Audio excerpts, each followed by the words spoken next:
I want to show you 5 things that you should check in your classic car before you go out on the road again. Because if one of these things is worn badly enough, you can actually have an issue, even though it looks perfectly fine sitting in your garage. Now, and it's better to discover it while it's sitting in the garage than when you're outside trying to stop or turn.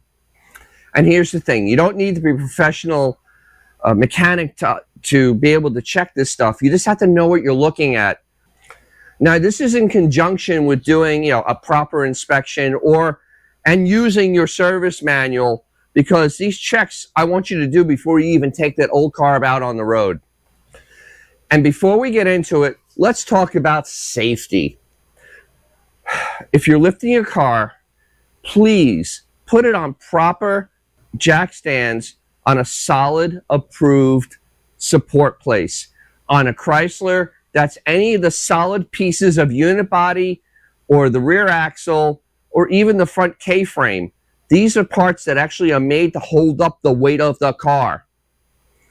Chock the wheels that are going to stay on the ground. Never, ever get underneath a car that is only being held up by a jack. Checking safety is not worth making a widow.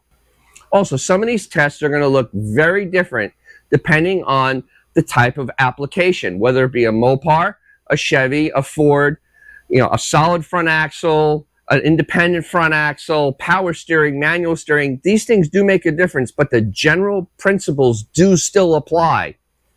So this is a starting point.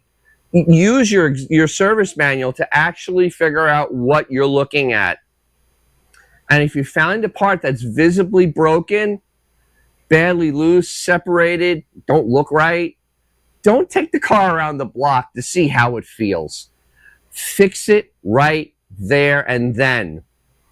And one more Mopar specific warning: don't start screwing around with the torsion bar adjustments without actually reading a service manual, because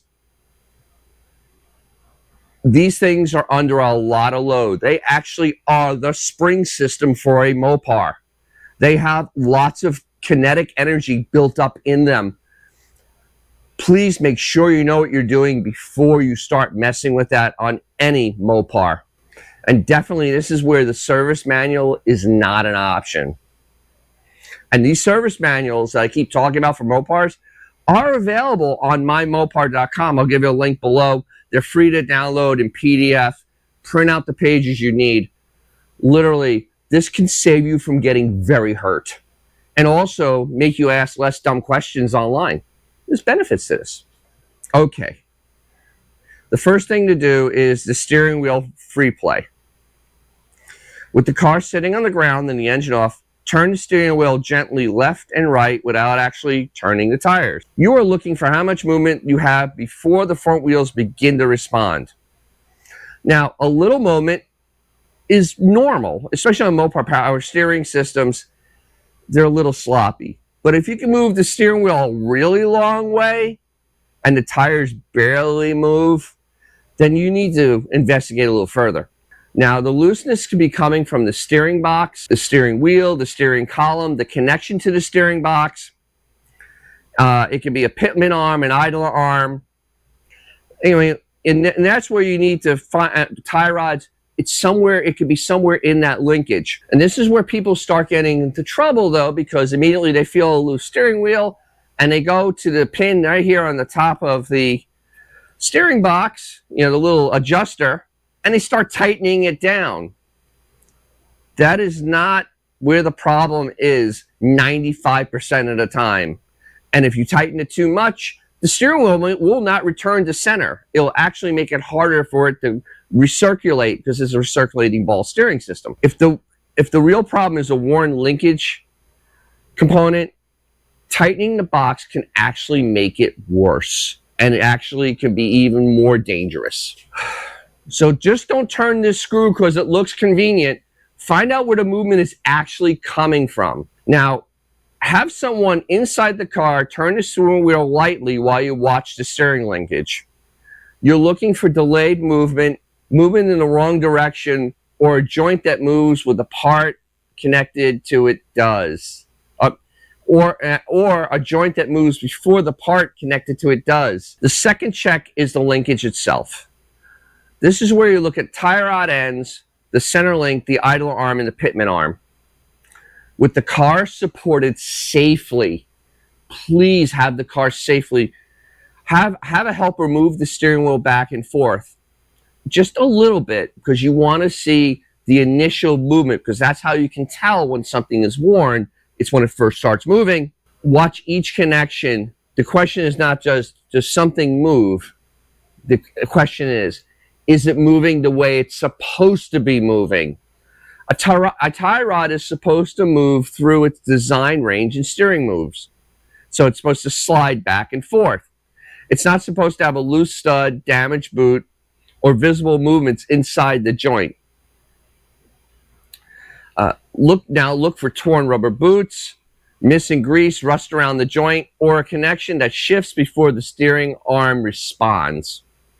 On some cars, the idle arm can wear in ways that make the entire linkage look loose. This is especially true on Chryslers, because you have they attach to the drag link in the back of the car, in the back of the suspension, and it connects on the other side to the pitman arm. This is why watching a whole system matters. The goal here is not to memorize every part. The goal here is to understand the movement of the steering wheel and the steering components and find out when the movement stops being controlled. Now, the third check is the 3 and 9 o'clock wheel test. As you see here, with the front end safely supported, grab the tire approximately at the 3 and 9 o'clock position and rock it in and out. If you feel movement, don't immediately assume that there's one particular part. The movement can come from a tie rod end, the steering linkage, a wheel bearing, another component, depending on the design of your car. This is where a helper becomes useful, because have someone watch the back of the wheel and the steering linkage while you perform the test. You want to identify what is moving. And if the car has a steering dampener or other component that changes the movement feel, especially if you have like a Jeep and you have the death wobble anti-death wobble bar on there, follow the procedure for testing on that type of model.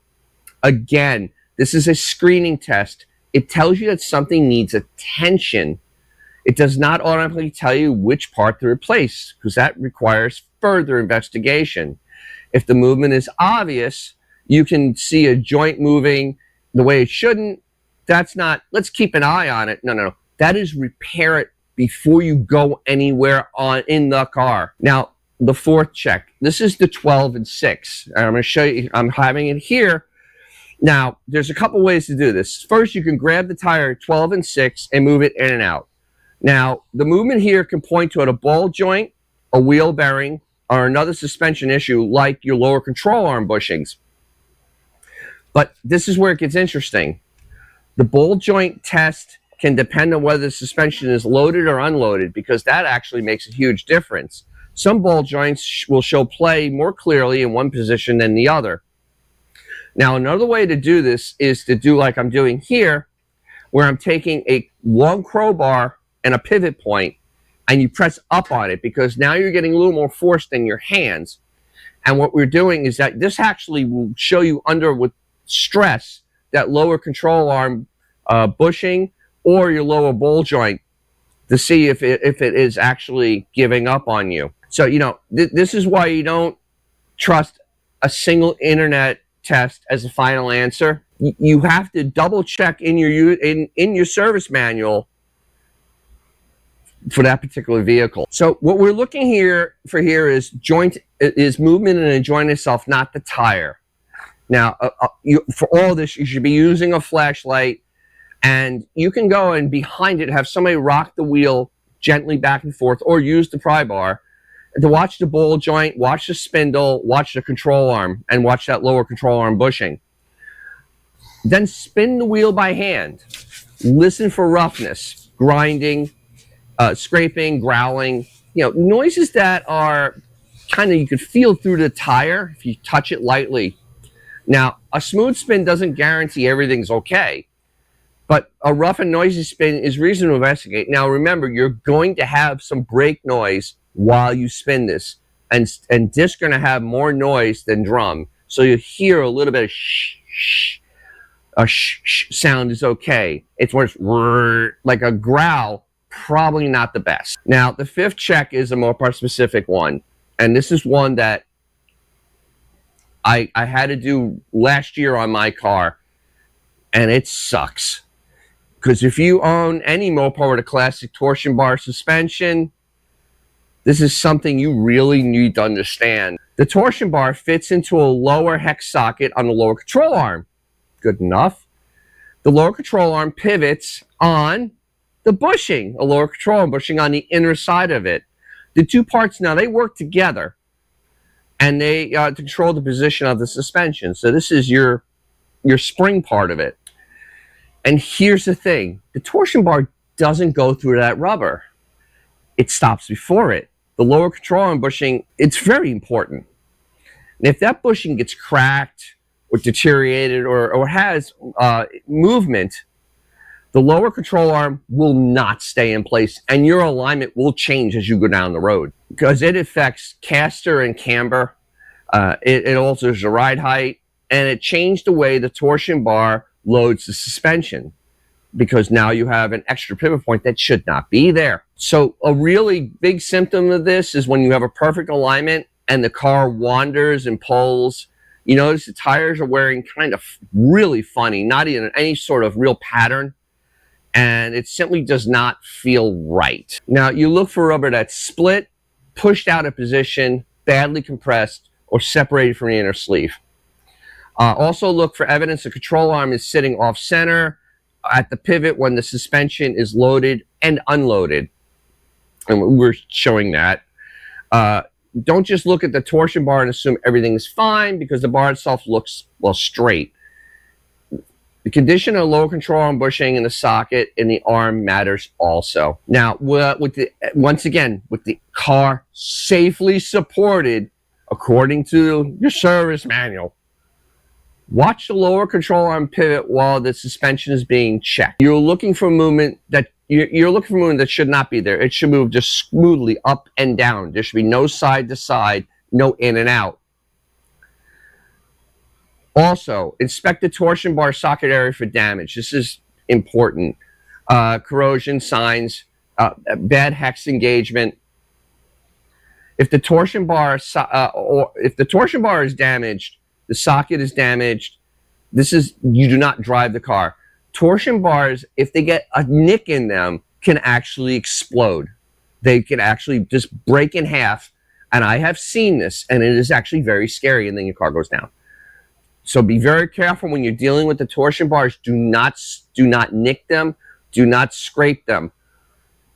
That is a loaded spring. This is a serious warning. Do not do that to these torsion bars. And while you're under there, we're also going to look at the upper control arm bushings, the sway bar bushings, and shock springs, and the back of the tires, because this part you don't see, where it wears also. Rubber parts will deteriorate if you're just sitting there. That's just the way they are. Look for any type of cracking, swelling, splitting, rubber that is pushed out of position, leaking shocks, damaged springs, on anything that's not a Mopar, any nicks in the torsion bar, and tires with sidewall cracks or any type of weathering. Because on the inside, you don't put the tire stuff on it, it will show its age. A classic Mopar that's sitting in the garage doesn't mean that everything's staying fresh, because rubber does deteriorate age. Sitting is not the same as staying new. So what do you do next?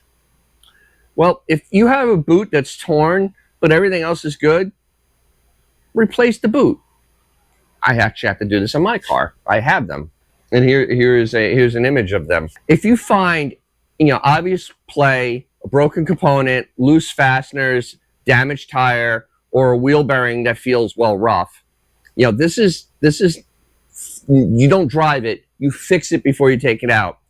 Now, if you're not sure of what to do, you know, and you're not that mechanically inclined, you can find a buddy that is good at repair stuff, like someone like me, or you can go bring it to a shop that knows how to work on these cars, which is pretty hard to find, but they're out there, because suspension and steering problems have to be identified and repaired quickly. So don't turn a small repair into a much bigger one. We're all, everybody out there is in the trenches, basically learning how to do this stuff. If this is the kind of garage inspection that is useful to you, drop a comment below. And I generally want to know which things on your classic car gives you the most concern, whether it be steering, suspension, the brakes, electrical, if you're Chrysler, probably electrical, or something else. Now, we're going to bring this together. First, we're checking for steering wheel play. Second, we're doing steering linkage movement. Third, the 3 and 9 test. 4, the 6 and 12 test. 5, especially for Mopars, that lower control arm bushing and the torsion bar.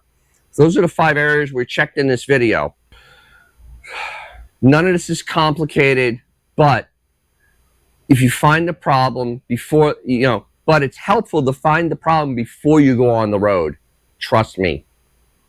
Now, a classic car, it doesn't have to be perfect to be enjoyed. I mean, but the steering, suspension need to be good before you take it out. If the car wanders, if the steering has excessive play, if the wheel moves when it really shouldn't, or the lower control arm bushing is like falling apart and you can visually see it from the top of the car, or a tire shows, signs of age, don't ignore it just because the rest of the car looks good. Fix it. Fix the actual problem. Verify the repair and enjoy the car. That is the whole game right there. Now, if you have a buddy that has a classic car, share this with them. This is actual really useful information for somebody with a classic car to be able to keep them from having issues that they discover on the road. And if you have that classic car, remember to take it out, because it will make someone's day. It'll probably be your own, and I'll catch you in the next one.